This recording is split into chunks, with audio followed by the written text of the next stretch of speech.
And good afternoon, ladies and gentlemen. I'm Darren Smith, along with the host of the W, Mr. Steve Walls, and we bring you the pregame cheat sheet. I'm still back in Kansas City, but Steve Walls is live on location down in Arlington, Texas, at AT&T Stadium. Steve, to you and your family, happy Thanksgiving. Happy Thanksgiving to you too, man. Happy Thanksgiving to everyone out there too.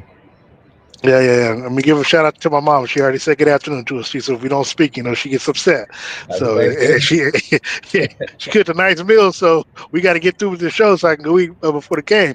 But look, the Kansas City Chiefs are taking on the Dallas Cowboys in the mid-afternoon game at 3:25. Of course, you can watch the game on CBS. Steve, your initial thoughts on this matchup? Both teams coming off of come from behind wins on Sunday afternoon against opponents that they needed to beat. Quick question for you: your initial thoughts on this game, and what's the crowd atmosphere like down there? I'll start with the crowd atmosphere first. It's a lot of red I see. Of course, this is one of those traditions, that's in Dallas on Thanksgiving Day. Period. Like people watch it on TV and to like actually, be here for Thanksgiving game is actually pretty cool. But I see a lot of red. I don't know if that's just because Chiefs fans didn't have anything to do beforehand or what. But yeah, right now it's just a lot of Chiefs fans here standing room only. It's gonna be I would say probably a sold out game. And if I'm looking at the games as a whole, I expect it to be one of those high scoring games. Yeah, no, we talked about that on the Red Hour this week. But looking at this game, the Dallas leads the all-time series against Kansas City 7 games to 5.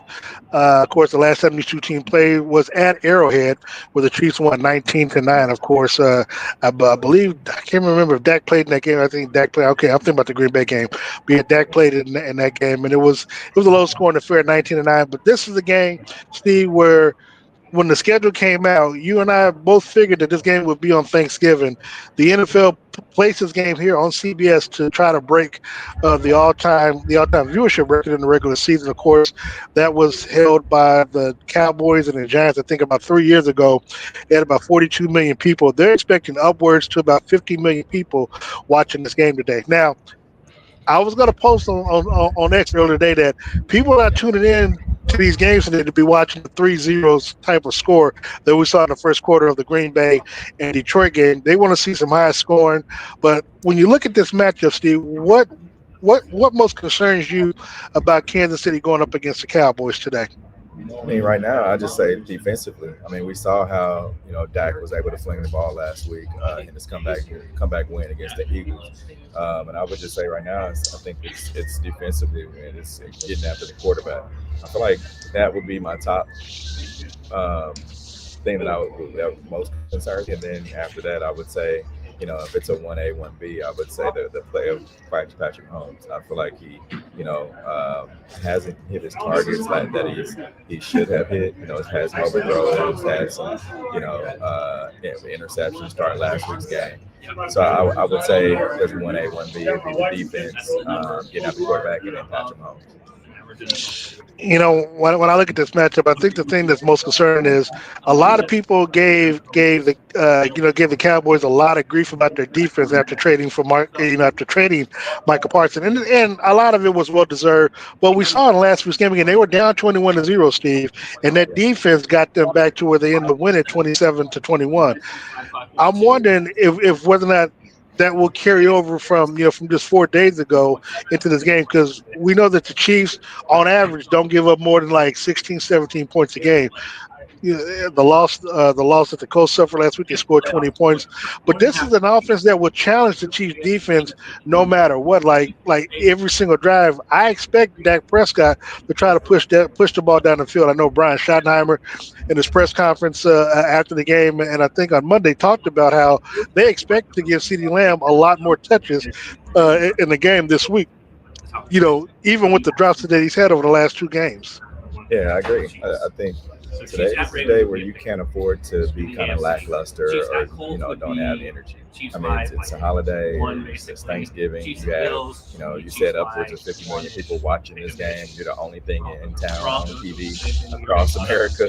When people are actually sitting down having dinner, they're going to have this on at least in the background. I feel like people, these players have to understand that, especially guys like Chris Jones, right? I feel like you can't take any plays off. And you talked about Dak Prescott. He has to be able to make his presence felt. And I don't think we've seen that from Chris Jones. I mean, we've seen it in spurts, but we haven't seen a whole game where Chris Jones has been like a game record. Like last week we saw it in spurts, but I don't think we've seen a whole game put together a whole game yet. See, man, I know we do our own respective shows outside of what we do in covering the Chiefs. So I was doing a Locked On podcast this week, and over the last couple of weeks, and people have gotten on my case because I've been getting on Chris Jones for missing in action. And like you said, he showed up in spurts, but what people seem to misunderstand is that they're paying the man $30+ million, and so for $30+ million, he needs to be wreaking havoc. I mean, look, Myles Garrett signed, redid his contract, signed a contract extension. It's getting paid $40 million, and he's playing like it because he has 18 sacks and is going to be on the verge of winning his second defensive player of the year award. So, it cannot be, for me as a reporter, someone coming to the team, too much to ask for Chris Jones to kind of replicate what Myles Garrett is doing. Like, we need to bring, because if you look at last week's game, yeah, the defense helped the offense come back from behind, but it was basically on pressure because they had no turnovers, no fumbles, no forced fumbles, no interceptions, and Daniel Jones was not touched at all in the backfield. So, while it was a good defensive effort to where they helped Kansas City get back, with stops and stuff like that, again, to your point, I'm just not seeing the type of turnovers and sacks that the team did, I think, a couple years ago when they played the Eagles in the Super Bowl the first time around. Those were the top two teams in sacks. I mean, I think the Eagles had maybe like 62 or 72, and the Chiefs had like 58. And we're not seeing that type of pressure being displayed anymore. No, we're not, and it's crazy how you see other teams just use four down linemen and they'll drop the rest, right, and play this Chiefs team in coverage, and they're still able to get after the quarterback, or at least make Patrick Mahomes be flushed out of the pocket. And so I want to say it's, I can't say that it's fast. It's just Chris Jones, man. He has to get after the quarterback. He's supposed to be the leader of this defense. I mean, George is doing what George can do, but as Chris Jones is the leader, he has to be able to do it as well. Darren Smith and Steve Walls bringing the pregame cheat sheet live today. Wishing everyone a happy Thanksgiving. I hope you and your family are enjoying the holidays today. Steve, looking at this matchup, Andy Reid is 19-13 against the Dallas Cowboys. Of course, most of those come from his time when he was the Philadelphia Eagles head coach. Brian Schottenheimer is, of course, the son of former Chiefs head coach Marty Schottenheimer. What are you looking at this matchup when you see, Big Red versus young Schottenheimer? I mean, Andy's the guru. Andy's had so many quote unquote head coaches, in this league that have been under this Andy Reid tree. So they all pretty much learn from Andy. There's only so many things that you can do offensively, and you're not going to see them do too much different. Like Andy, sometimes if there's a box, Andy sometimes straddles one foot on the outside of that box and one foot on the inside of the box. And that being said, I don't think that Brian has been that type of coordinator to me. I could be wrong, but I just don't see him as being that. All right, the Chiefs will be without Chris Rowland-Rallis, Trey Smith, and Noah Gray all out for today's game. Of course, when you look at this matchup, again, Dallas, their defense has improved since acquiring Quinnen Williams over the last few weeks. But when you look at what they bring, how is the fact that you're going to be without Trey Smith? will that affect the Chiefs offensively? And to that point, the Chiefs of course signed Damian Pierce, who won't be playing in today's game, but they do bring back Isaiah Pacheco. Now I don't know if he's going to be starting, but we do expect him to get some touches in today's game. Steve, what are your expectations of what Pacheco can do, but what with the offensive line and offense is going to be able to do against Dallas's defense? Yeah, just watching what Mike Caliendo did last week. I mean, he stepped in and filled a role. Now, of course, you're not going to be able to see what he's not going to be Trey Smith, right? Like he stepped in, did a job. But sometimes I think when you looked at last week's game, Patrick Mahomes had a lot of time. Like we saw a few series where he had 7, 8, 9, 10 seconds where he was able to, people talked about, oh, he's going through his progressions too quickly. I don't feel like he did that. I think he went through his progressions. People were covered, and he had to figure out the rest. Um, so Trey Smith, will he be missed? I feel like he will. But I think you have some other guys that can step in, whether it be Mike Caliendo or Jalen Moore. Today's game, of course, is going to be shown on CBS. The Chiefs are 6-5. Dallas Cowboys are 5-5. Steve, this is another. Well, basically, the rest of the season are must-win games for both the Cowboys and the Chiefs if they are to make it to the playoffs. I think the Sure. Cowboys can afford to lose this game or maybe this game and still win out and make it to the playoffs, depending looking at the records on the NFC side. But the Chiefs, they really don't have any more leeway. I think they could technically lose today and have a 6% chance of making the playoffs. But you don't really want to mess with the math like that. So your No, because thoughts? at that Yeah. point you're just depending on another team. Like you're depending on the Jags and you're depending on Facts. the Chargers, and you don't want to be looking at week 15, 16, and 17 and like, man, we hope these guys lose, right? Yeah. So you just gotta do whatever it is that you can do, and that way you've done everything that you can do, right? If the Jags continue to win out, and the Broncos continue to play well, you still have the Houston Texans that you got to worry about. I mean, you play them at Arrowhead, and so I think those are the teams that got to get wins when it makes sense when you're playing those guys. And look, and the Chiefs put themselves in this predicament, obviously, with the loss early on. Like they started the week out 5-5, and depending on how this game ends tonight, they could essentially win two games in this week and still not make an improvement in their playoff picture, even with Yeah. losses to with these other teams that play, over the next few hours and days or whatever. So, the Let me ask Chiefs you, again. do you feel like Yeah.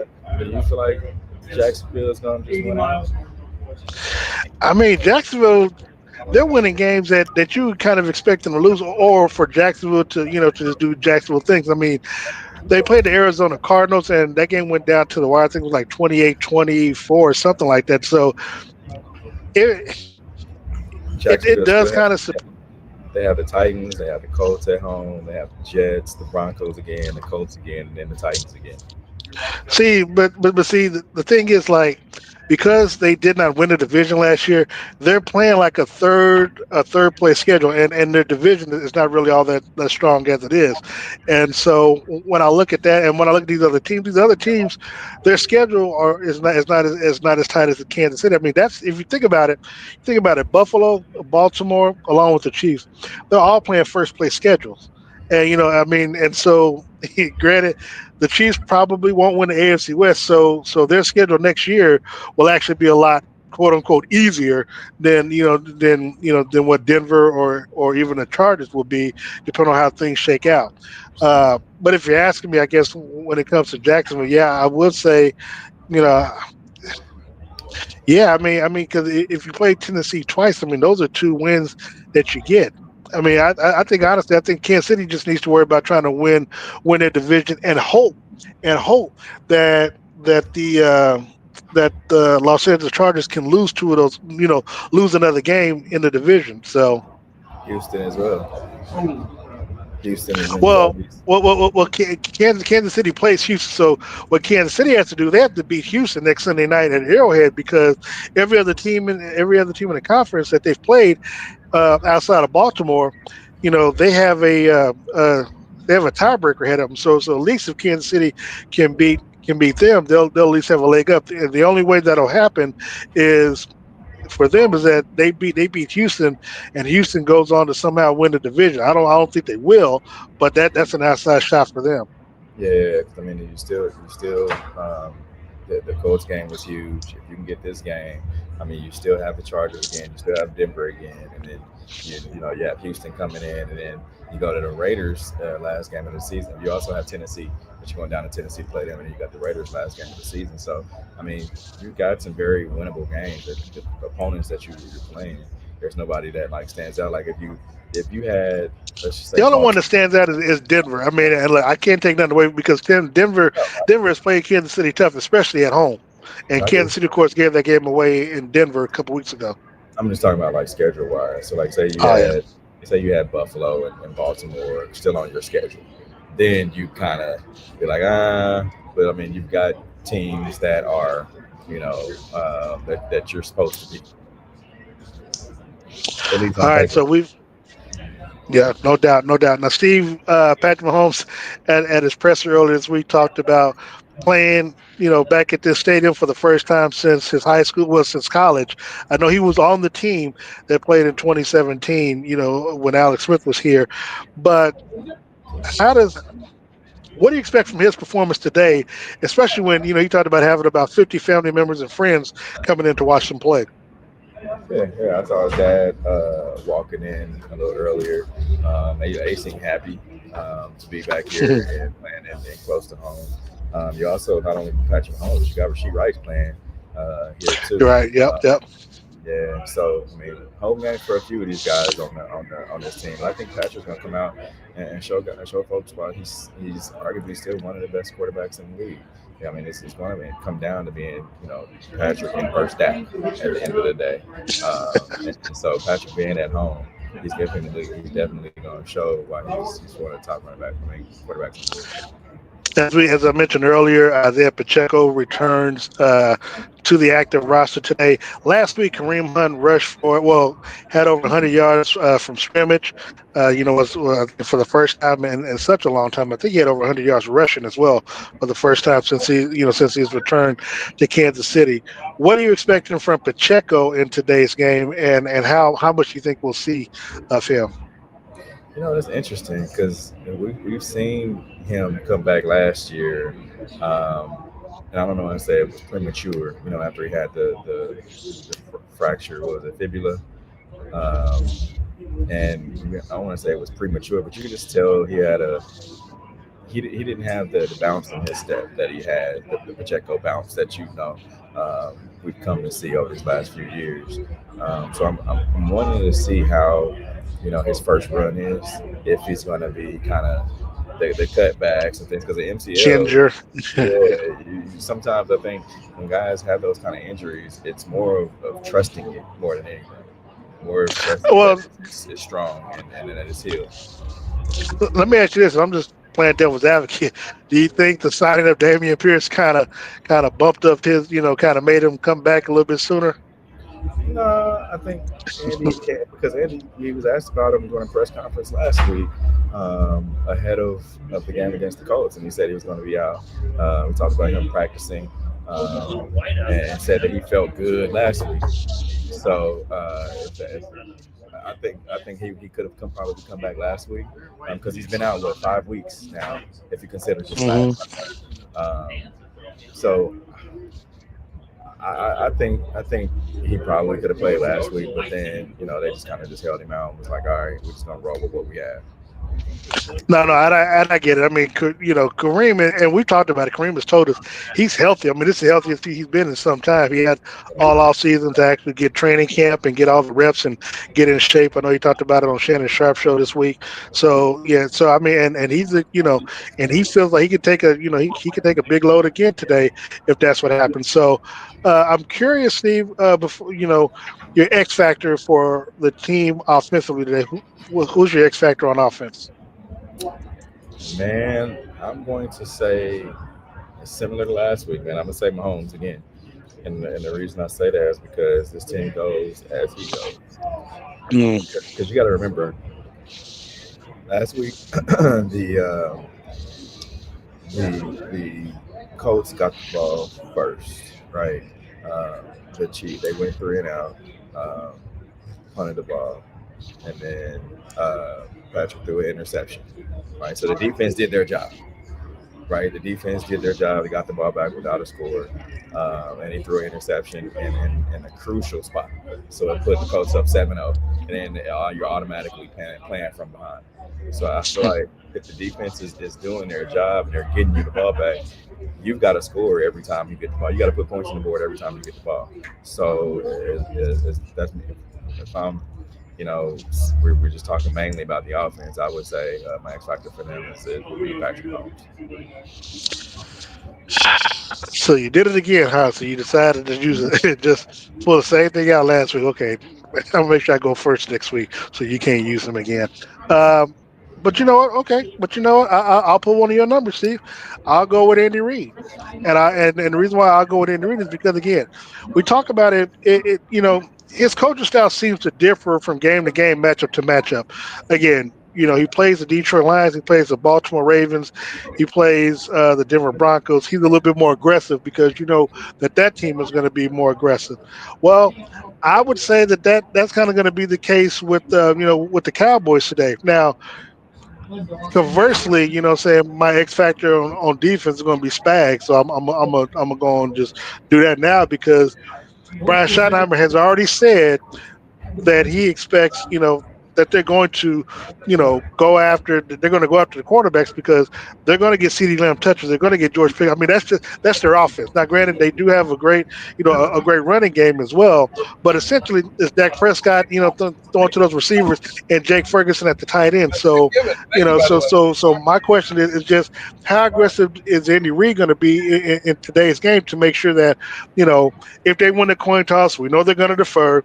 Will the defense be able to hold up that first stand? Or, if Dallas comes down and score first, how aggressive is Andy going to be in return? You know what I'm saying? I mean, because this is a game, and to be honest, I mean, you know, I I know we got the Texans coming in next week, and that could be more a defensive thing. But I'm thinking, to be honest, man, from here on out, you can't afford to be kicking too many field goals in these games. You can't have a 5 field goal game like you did last week and a touchdown. To win. I mean, this is gonna be a game that's gonna put a lot of stress on both the offense and the defense, and they have to come ready and prepared for it. Yeah, and I don't want to hear, oh well, they came off of a short week. I mean, both Both teams. teams, yep. Yeah, both teams came off a short week. It's like one team had a bye and the other team was playing off a short week. No, they both played last Sunday. So that can't be an excuse at all. And if I'm going to go right into my X factor for defense, I'm going to say again, Chris Jones. He's got to lead these boys and getting off the field on third down. That's just what it is. And I mean they did that pretty well last week. But you had a team that wasn't going to go for it on fourth down, right? Like we saw them kind of take delay game penalties a few times on 4th and 1, which I didn't Then the quite. Cowboys, they're gonna go for Yeah, it. yeah, I didn't understand because you got arguably the best running back in the league, Jonathan Taylor. So you got to get out the field on third, and Chris Jones has to lead the charge. Is there a particular matchup that you're looking forward to today? As far as for I'm me, not just matchup. That doesn't matter. It's like for me, it's going to be Dallas's wide receivers Pickens and CeeDee Lamb against Watson and McDuffie. Man. I mean, I'm going to be looking at that matchup closely. yeah, if I'm taking away the deep threat, I'm going to bracket CD Lamb um, with Watson and kind of hedge over Brian Cook. And then if I'm putting Trent straight head up with George Pickens. I mean, or vice versa. I mean, however you want to look at it. I mean, because you gotta remember, um, CD Lamb isn't uh, uh, Tyreek Hill, right? Like, Hmm. I don't know if you remember back a couple years ago when the Chiefs played the Dolphins in Germany. And the big thing was like, oh, well, Tyreek Hill is playing against the Chiefs, and everybody was mad because he wasn't coming back to Arrowhead Stadium, right? They moved again to Germany. And Yeah. what did Trent do? He was very physical. Now granted, you had some other guys. You had Justin Reed on the back end as well. But Trent played very physical on Tyreek Hill, and so I think you have to pretty much do the same exact thing. I think you've got to be physical with Pickens and be physical with CeeDee Lamb as well. All right, Steve. Before we get out of here, what's your score prediction for the game? I'm giving you a score prediction. I've got the Chiefs 30, I know it's hard for you to remember what you said Monday. 30 31, 27. 31, 27 Chiefs. Yeah, I've got a little bit higher. I think we're going. I think it's going to be a barn burner. I've got 38-31 Kansas City. I mean, look, I just feel like this is a game that with Patrick playing at home for the first time in ages. All the people he's got there. I just got a feeling that they'll try to run the football, but as soon as they can get away from it, they're gonna get away from it. Patrick's gonna start airing the ball out. Hopefully, he can connect on some of those long passes to Rice and Worthy, and of course, hopefully a big game from Kelsey in today's game. But I like the Chiefs in a barn morning because again the NFL is really Roger Goodell and the owners are really putting a lot of people to watching this game. Say Yeah, because of course. they can go back and they can get some more money from these networks. Yeah, I agree. I agree. I mean, it's Thanksgiving, right? So it's a three o'clock game, Central, 4 o'clock Eastern, and then what is it, 2 o'clock on the 1 o'clock on the West Coast. So yeah, everybody's going to be sitting down having Thanksgiving dinner and watching this game. I mean, that's what it is. Midday, all eyes are going to be on it. All right, make sure you follow Steve Walls at Steve Walls KC. You can follow me on social media platforms at Darren Smith NFL. Again, we want to wish everyone a happy Thanksgiving post game. Of course, you can tune into our respective pages. We'll bring you Andy Reid, Patrick Mahomes, and anyone else that comes to the podium. And of course, the Steve will have interviews with the players. And then join us tomorrow night. Myself, Steve Walls, No, DJQ. not tomorrow. This is Sunday. It's next week. Oh gosh, yes, he let you know. Okay, But Monday. Hey, Monday's a big day for us too back here in Missouri too. So yeah, yeah, so make sure you join us on Monday. Thank you, Steve. Make sure you join us on Monday for the Red Hour. Myself, Steve Walls, DJQ, and Sean Tyler, as we recap this game and get you ready for next Sunday night's game against the Houston Texans at Arrowhead, where Steve and I will be in the press box getting you ready for the game. So for Steve Walls, I'm Darren Smith. Thank you so much for tuning in, and happy Thanksgiving. happy Thanksgiving. And real quick, just want to shout out my friends over at Dillard's on Rosa. Yeah. Oh, I'm sorry. Yeah. My friends over at Dillard's on Rosa. Make sure you go check them out. My guy Herman Brown in the men's department. He'll take care of you, whatever your game day look that you need. And also my friends over at Riceman Nissan. Just south of the airport. If you need a ride, wintertime's coming, get you something reliable, heat working. Go over there and talk to them, and they'll take care of it. And also, look, we want to thank Gates Barbecue. 5 locations around Kansas City. If for some reason you didn't cook, they might actually be open. If not, make sure you go there this weekend. All the football games that are beyond Chiefs will not be playing, so you got no excuses to not stop by there. Get you some good food, some Bernie fries, and a slab of always puts a smile on my face. So I want to thank them, and I want to thank Todd's Clothiers and Taylor Suits as well, always keeping us sharp. For Steve Walls, I'm Darren Smith. Thank you so very much. We'll see you next Sunday live from Arrowhead.